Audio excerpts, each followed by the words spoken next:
Olá, boa noite. Dietas na moda. Elas prometem a perda do peso, o corpo ideal e vida mais saudável. Mas afinal, em qual dieta confiar? Quais as vantagens e os riscos? Entre as metas para o ano novo, sempre há dietas que muitas pessoas tentam seguir. Mas qual o caminho certo? Quer saber mais? Então fique com a gente, pois o Jornal da UFO começa agora.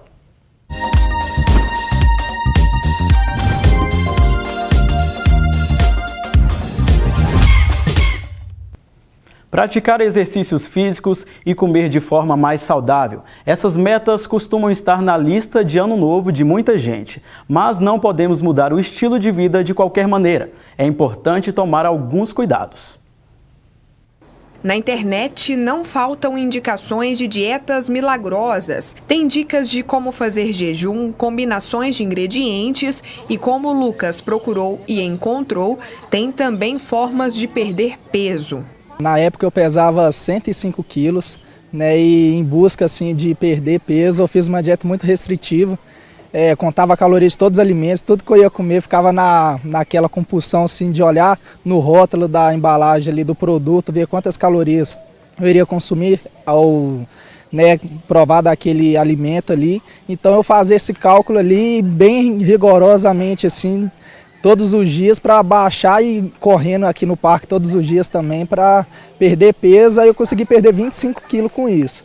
Só que eu tive uma perda também bastante de massa magra por uma séria restrição desses alimentos, né? Nesse processo ele não teve orientação profissional. Foi eu e a internet assim na época onde que teve esse fato que foi prejudicial para mim, questão da perda de massa magra também. Realmente é preciso ter cuidado. Esta nutricionista explica que não é só pela saúde que a divulgação intensa de dietas da moda preocupa. Uma coisa que tem que prestar muita atenção é que existe um marketing muito forte por trás dessas dietas. Às vezes a gente tem uma impressão que é uma dieta nova, uma coisa que surgiu e, ai meu Deus, que maravilha, vai mudar minha vida. E na verdade é só um nome diferente que deram para uma dieta que já fizeram lá atrás e não deu certo. Então eles começam a fazer de novo, só que tem um marketing muito bom. E aí divulga e vende e as pessoas começam a fazer e prejudicam muito mais a saúde do que ajudam, né? Dieta da melancia, da proteína, do peixe ou aquela dica de comer só hortaliças durante um determinado tempo. Os exemplos são variados. No consultório chega muito low carb, jejum intermitente, a dieta do HCG, a paleolítica também o pessoal adora, né? Não, eu quero ser igual ao antepassado. A gente não é mais aquela pessoa lá, né? A gente é diferente, então a gente não precisa comer exatamente o que eles comiam. E assim, muitas não têm comprovação científica, muitas são feitas de forma errada, muitas têm comprovação científica, mas são feitas de forma errada, são divulgadas de forma errada, são aplicadas de forma errada, são aplicadas em pessoas erradas, então não vão funcionar. Mesmo que elas funcionem lá no estudo que elas fizeram, mas elas foram feitas em um grupo específico. E aí você faz em você, que não tem nada a ver com isso, é outra pessoa completamente diferente, não funciona. Antes de começar um novo processo de alimentação, o melhor caminho é procurar a ajuda de um profissional qualificado. O único profissional de saúde que pode prescrever uma dieta é o nutricionista. Nutrólogo não pode, endócrino não pode, o educador físico não pode, é o nutricionista. Só o nutricionista estudou e ele sabe te prescrever uma alimentação. E buscar um equilíbrio.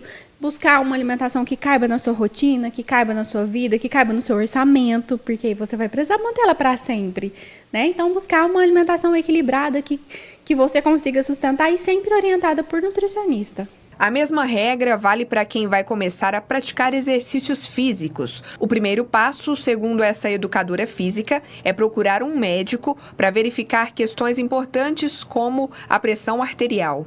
A pressão alta, né, ela também é um comprometimento de algumas atividades.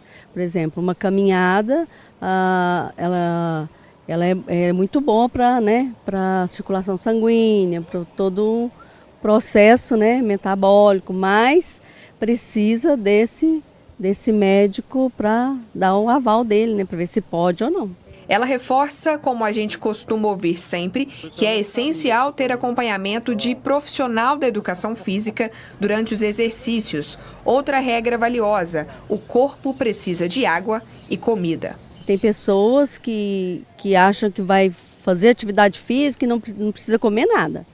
né? Porque ela quer emagrecer, ela quer manter um corpo, né, esbelto, né? Como a nossa moda hoje em dia, né? Hoje em dia as academias preconizam esse corpo saudável, sarado, bonito, aí as pessoas vão sem alimentar, fazer atividade, pode dar um comprometimento, né, na saúde dele. E para falar sobre as dietas da moda, as vantagens e os riscos, nós convidamos a nutricionista Bárbara Crepaldi para participar do nosso jornal. Boa noite e obrigado pela presença. Obrigado pelo convite. E também o Cláudio Barbosa, que é nutrólogo. Muito boa noite e obrigado por participar. Boa noite, João. Bom, vou começar a pergunta para a Bárbara. Bárbara, qual a melhor definição de dieta da moda? Como que a gente pode definir? Dietas da moda são dietas que habitualmente se limitam à ingestão de nutrientes, de calorias. Elas estão associadas geralmente a uma restrição severa de grupos alimentares importantes à saúde, consequentemente restrição severa de calorias, tá? E frequentemente elas estão associadas a propagandas com efeitos milagrosos, né? Então são dietas do tipo emagreça rápido, perca 10 quilos em uma semana, desintoxique seu corpo de tudo que há de ruim, né? Então são dietas que geralmente têm uma promessa irreal em relação à velocidade e à quantidade de peso perdida, além de outras promessas de benefícios da saúde, melhora da composição corporal, entre outras. Cláudia, a gente viu na reportagem que o primeiro personagem que apareceu, ele falou que acompanhou uma dieta pela internet. Hoje em dia isso é muito comum e acaba sendo prejudicial também, né? Sim, porque o emagrecimento ele se dá num corpo, né? Um corpo que é um sistema complexo e não pode ser abordado então de formas cartesianas, ou seja, a dieta ideal é a dieta individual, que portanto respeita o hábito do paciente, o seu estilo de vida, a sua cultura, toda a carga genética que esse paciente traz. Isso tem sido estudado e muito bem determinado. Nem tudo convém a todos, nem todos se comprazem com tudo. Há pacientes que vão tolerar mais determinados alimentos, outros pacientes, alimentos, tipo de exercício, tolerância ao jejum de forma diferenciada. E sem falar no aspecto emocional, psíquico daquele ser que quer emagrecer, que é um ser humano.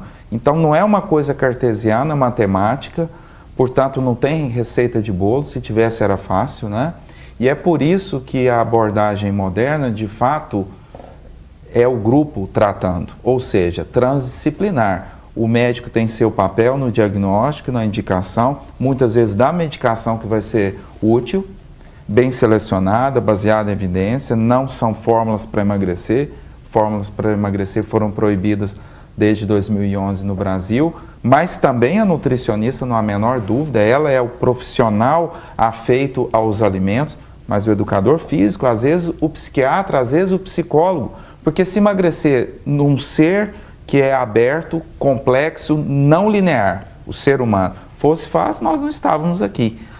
Se fosse fácil, tudo que é apregoado na internet, de fato, como disse a Bárbara, de uma forma muitas vezes sensacionalista e miraculosa, funcionava 100% dos casos e não é o que a gente vê nos consultórios e nos hospitais. Você falou de uma proibição de 2011, o que foi isso que aconteceu? Essa foi uma RDC, né, uma decisão da diretoria colegiada da Anvisa, que proibiu a manipulação de fórmulas para emagrecer no país, como na maior parte do mundo. Por quê? Porque a gente não pode dar tiro de canhão, especialmente quando estamos lidando com um ser humano que muitas vezes está neurotizado, com uma doença psiquiátrica de base, e aí quando você mistura determinadas substâncias químicas, ansiolíticas, anorexígenas, antidepressivas, com as famosas anfetaminas que foram proibidas, você trazia um grande risco para a saúde psíquica, física e mental desses pacientes. Então, corretamente, foram proibidas. É uma questão psicológica? Não só, biológica também. O uso das anfetaminas em formulação, por isso, então, foi proibido. Ela se demonstrou em estudos de grande monta, com grande população, que o risco não compensava os benefícios. Bárbara, por que existem tantas dietas assim e elas realmente funcionam? Como que é esse processo? Realmente existem muitas dietas da moda, né? Cada dia que passa, a gente viu um pouco na reportagem, a gente percebe a veiculação de novas dietas da moda, divulgação, porque frequentemente a gente tem observado que na prática profissional, inclusive, né, que as pessoas desejam fórmulas realmente milagrosas para a perda de peso. Muitas pessoas querem ser emagrecidas, mas não querem participar do processo de emagrecimento. O processo de emagrecimento, ele é gradual. Ninguém fica obeso de um dia para o outro, né? A pessoa que está com excesso de peso, seja sobrepeso, seja obesidade, esse excesso de peso, esse excesso de gordura corporal foi acumulando ao longo do tempo. Então, o processo de emagrecimento, ele precisa de ter iniciativa do indivíduo, mas também perseverança, né, em relação ao processo de emagrecimento. Habitualmente, para muitos indivíduos, um processo de perda de peso saudável com um plano alimentar individual, assim como o Cláudio mencionou, né? Não só com o envolvimento do nutricionista, que é um profissional muito importante, mas com uma equipe multiprofissional.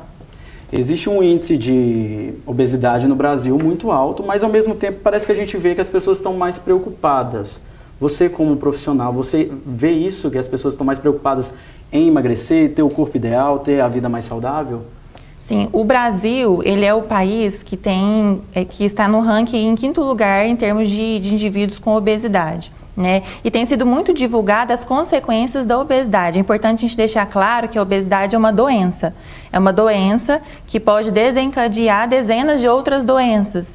Então, o fato de a obesidade desenvolver, né, aumentar a chance de desenvolver outras doenças, isso tem, de certa forma, conscientizado a população. Mas ainda tem um processo muito grande que, inclusive, é de extrema importância os profissionais orientarem, né, os pacientes em relação a isso, os indivíduos em relação a isso. Mas, por outro lado, realmente tem sido a demanda por dietas, por exercício físico tem aparentemente aumentado. Cláudio, a Bárbara falou da obesidade, que é uma doença. Quais são as outras consequências dessas dietas, que acabam sendo dietas malucas, né, que as pessoas acabam fazendo? Então, são várias, infelizmente, as possibilidades deletérias para o nosso corpo, para a nossa mente. Como a Bárbara comentou no início, tem alguns tipos de dietas que elas são restritivas a determinados nutrientes. Então, isso pode trazer uma carência seletiva. Qualquer dieta que você coma menos e faça mais exercício vai emagrecer no início. Por isso que todas têm um certo sucesso temporário. Tem efeito, né? Exatamente. E você fechar a boca por algum tempo, mesmo no jejum, não é tão difícil porque o nosso corpo foi adaptado geneticamente por milhares de anos, não para comer sem parar, o quanto a gente come, cremoso, doce e gorduroso. Isso é fato. Pelo contrário, o nosso corpo foi adaptado para a fome, para o jejum, porque não havia alimentos abundantes por milhares de anos nos nossos ancestrais. Contudo, nós sabemos que a dieta ideal é aquela que nos dá segurança alimentar e nutricional, ou seja, ela vai me trazer saúde.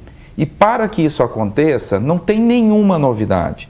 Aquilo que as nutricionistas falam há 30 anos, desde um estudioso argentino, Pedro Escudeiro, que lançou as bases da alimentação, que é variabilidade, moderação, adequação, ou seja, um pouco de tudo. Ter bom senso é o que vai funcionar e é o que vai trazer segurança. Porque se eu fico comendo abacaxi um mês, eu vou emagrecer. Mas isso não vai me trazer alguma desnutrição seletiva? Determinadas faltas de micronutrientes, de vitaminas, mesmo a questão proteica. Então isso é um risco, por exemplo, para os vários tipos de jejum, especialmente quando não acompanhados por um profissional experiente e habilitado. Isso acontece com essas chamadas dietas heterodóxicas, muito estranhas, onde você come só proteína e gordura. A dieta cetogênica tem sua aplicabilidade em determinados casos, mas ela não pode ser feita por muito tempo, porque não é aquilo que a natureza nos moldou, né? O ser humano precisa de um pouco de tudo, de uma alimentação multicolorida e variada, adaptada ao meu paladar, à minha cultura, à minha tolerância e à minha capacidade digestiva. Então, claro, são inúmeras dietas da moda, nós levaríamos tempo para falar dos riscos de cada uma, mas não há dúvida que fazer esse tipo de dieta sem acompanhamento vai trazer inúmeros riscos. Daqui a pouquinho a gente fala mais desses tipos de dietas que existem por aí, mas antes vamos ver como fica o tempo para Uberlândia e região. Olha só.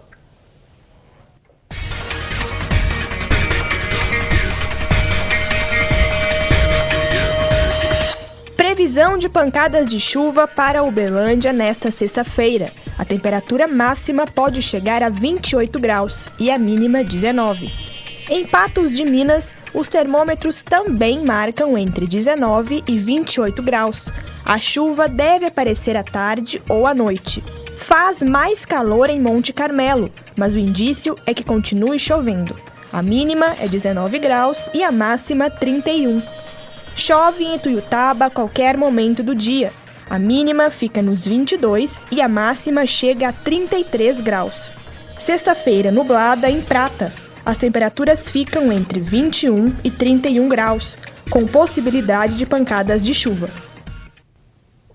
E no próximo bloco a gente continua falando sobre alimentação e vida saudável. E você vai conhecer a história da Raquel, que decidiu seguir uma dieta pela internet. Voltamos já.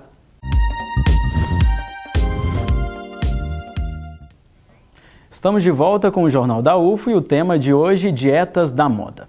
No Parque do Sabiá, em Uberlândia, nossa equipe de reportagem conheceu a Raquel. Ela queria emagrecer em poucos dias e pesquisou na internet um regime para conseguir perder quilos. Olha só o que aconteceu.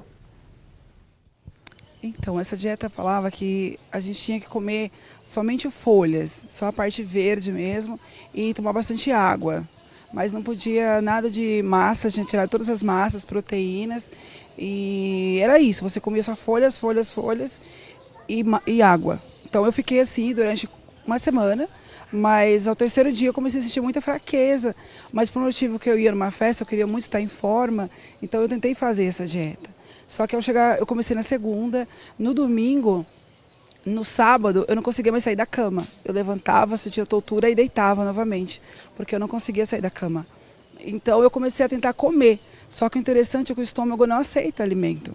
Você come, ele quer voltar. Na verdade não desce na garganta, né? Porque já fechou, né, tudo, né? E eu comecei a tomar, eu fui buscar ajuda, né, de umas amigas que também faziam dietas, e elas falaram, tem que voltar novamente aos poucos, né, com sopinhas batidas, essas coisas para o estômago ir voltando novamente.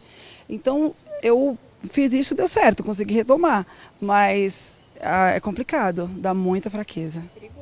Muito perigoso, é. Se você não tiver, de repente, alguém por perto, quando você está ficando muito ruim, você acaba entrando num quadro anêmico, né?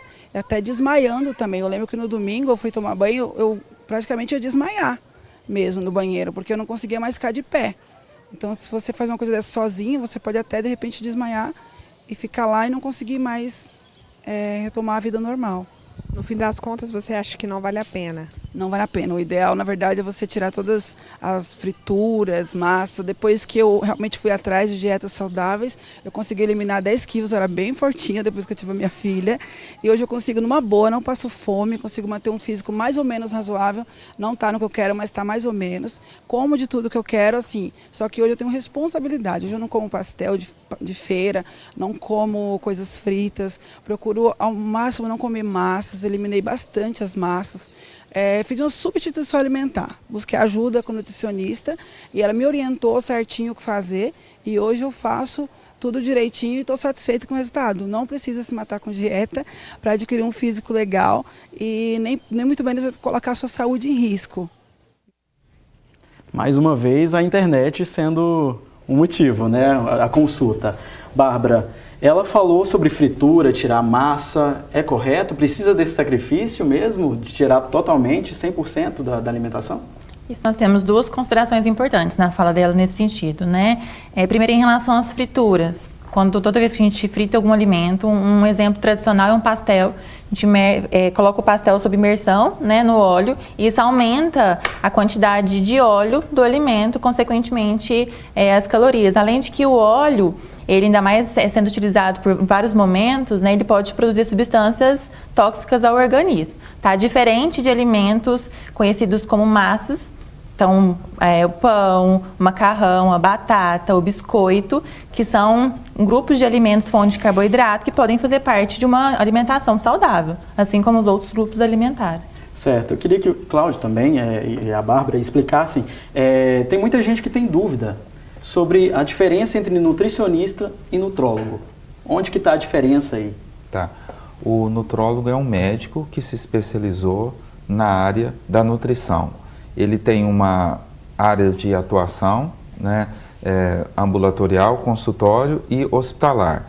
No hospital, o médico atua mais nos pacientes mais gravemente adoecidos, especialmente aqueles que vão precisar de uma via artificial de nutrição, quer pela sonda nasoentérica, ou pelo estômago, gastrostomia, ou pelo intestino, jejunostomia.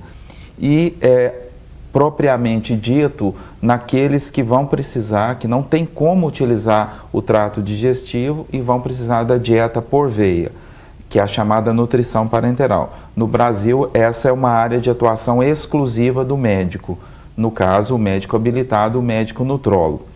No que tange às doenças nutricionais, o médico nutrólogo tem formação para o diagnóstico e aconselhamento.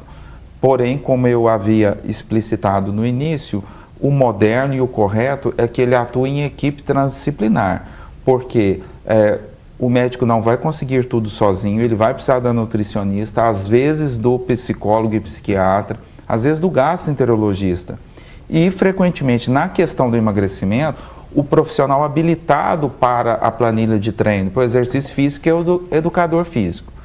Agora, a nutricionista é uma outra profissão, né, que tem a sua regulamentação própria, uma profissão que é especificamente direcionada à questão da alimentação em toda a sua cadeia produtiva. Ou seja, a nutricionista ela pode atuar, por exemplo, na questão da ciência dos alimentos, na produção de restaurante, na questão mesmo da agricultura. Ou seja, a nutricionista é um profissional que não vai atuar só no hospital ou só no consultório, mas até antes disso, desde a forma como o alimento é produzido, né, pela agricultura, o seu transporte, armazenamento, cuidado, conservação. Então entra toda essa cadeia que envolve a segurança daquilo que sai da zona rural até aquilo que chega à mesa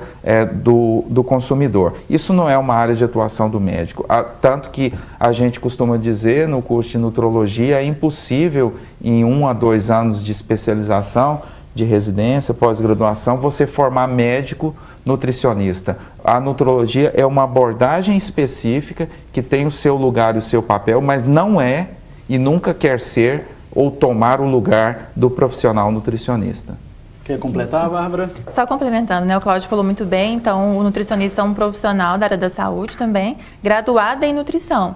Cursou 4, 5 anos e tem diferentes áreas de atuação além da nutrição hospitalar, nutrição clínica, nutrição na saúde pública, nutrição esportiva, atuação em nutrição nas unidades de alimentação e nutrição, que são habitualmente os restaurantes, né? Então, a nutrição também na docência. Então, são várias áreas de atuação de um profissional que estudou aí 4, 5 anos direcionada à alimentação e nutrição. Certo. Agora, uma dúvida que também muitas pessoas têm é sobre a parte de acessibilidade, o preço.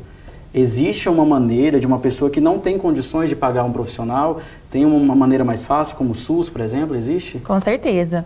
Existem profissionais no Sistema Único de Saúde, né, profissionais da saúde, inclusive o nutricionista, que atende também unidades básicas de saúde da família, né, unidade de atendimento integrado aqui em Uberlândia, assim como também tem no Hospital de Clínicas, hospitais públicos, né, que podem e trabalham, né, na promoção da saúde, na melhor qualidade de vida do paciente, na prevenção e controle de doenças crônicas. São profissionais, é importante lembrar que a porta de entrada habitualmente do indivíduo é na atenção primária, né, na unidade básica de saúde da família, e lá tem o nutricionista trabalhando, atuando, inclusive na reeducação alimentar, para melhor qualidade de vida do paciente, do indivíduo, né, para a promoção de uma alimentação adequada e saudável.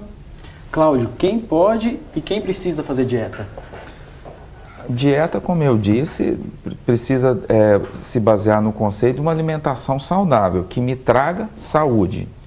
Então, eu acho que todos nós deveríamos buscar isso, né? Agora, quem precisa restringir calorias é quem tem excesso de peso, excesso de gordura corporal. Então, quem tem sobrepeso e ou obesidade. E foi muito prudente a sua pergunta, porque nos remete ao primeiro entrevistado. Ele aparentemente exagerou. Por que exagerou? Então, a gente tem observado quantos pacientes hoje procuram o serviço público e privado com essa mania de emagrecimento, a ortorexia, a vigorexia, ou seja, esses excessos por vaidade que às vezes trazem risco. Você veja a paciente que comentou da dieta de folhas. A quantidade de riscos a que ela se submeteu, Júnior, são inúmeros. Por exemplo, uma dieta dessa tem muito pouco sal. Dependendo do biotipo, da carga genética, do funcionamento do corpo dela, ela poderia ter uma queda súbita por hiponatremia. Pode ser vantajoso num paciente superobeso e hipertenso, mas será que era o caso dela? Outro risco, se o paciente tem uma predisposição à elevação do ácido úrico no sangue e faz uma dieta desse tipo, como ela fez, vai haver uma lipólise, uma quebra de gordura tão intensa que isso pode precipitar uma elevação do ácido úrico e ela ter um ataque de gota durante a dieta. Ou seja, um malefício terrível, vai parar no pronto-socorro de tanta dor nas articulações. E mais, quantos pacientes fazem esse tipo de dieta e não sabem que tem um probleminha simples no coração, que é diagnosticado pelo eletrocardiograma, que é a alteração do intervalo QT. Essa alteraçãozinha no eletrocardiograma pode acontecer muito em paciente com problema de tireoide, em mulher de meia idade, em paciente obeso, ou seja, exatamente aqueles que mais buscam essas dietas radicais como o jejum. Esse tipo de alteração, em conjunto com a variação do potássio no sangue, que acontece nessas dietas, pode levar a uma parada cardíaca. E existem relatos na literatura de pacientes fazendo essas dietas em spas, sem acompanhamento, com morte súbita. Então não é brincadeira. Ou seja, quem precisa fazer dieta? Quem recebeu o diagnóstico pelo médico nutrólogo ou endócrino, foi acompanhado pela nutricionista e de fato precisava restringir para a sua saúde. Aí sim a coisa pode dar certo. Do contrário, efeito sanfona. Certo. E criança, pode fazer dieta? Bom, algumas crianças apresentam então excesso de peso, né, inclusive obesidade, e criança a gente tem que tomar um cuidado especial ainda, porque o importante é que ela adeque o peso corporal, mas à medida que vai crescendo, né, tem que seguir a criança ao longo da vida, né, do desenvolvimento dela, para que a alteração de hábito alimentar dela não interfira no crescimento, né, para que essa criança não apresente deficiências nutricionais. Então, dietas à moda de forma alguma, né, inclusive para crianças mesmo. E é importante lembrar que dietas da moda, elas geralmente estão associadas ao desenvolvimento de deficiências de nutrientes, né, como o Cláudio colocou, ou então até mesmo agravamento de deficiências de nutrientes que às vezes o indivíduo já apresentava antes de começar uma dieta da moda e às vezes nem sabia. Então, tem desenvolvimento, agravamento ou os dois juntos. O certo é ter um acompanhamento médico com um profissional, né, para não ter esses problemas. Como equipe multiprofissional. Certo. Infelizmente o nosso tempo acabou, dá pra gente falar de muita coisa aqui, né? Quero agradecer a sua presença. Bárbara, muito obrigado pela participação. Mais uma vez, obrigado. E Cláudio também, muito obrigado por ter participado. Muito obrigado, sempre à disposição. Obrigado. O Jornal da UFO fica por aqui, tenha uma ótima noite e até amanhã. Tchau.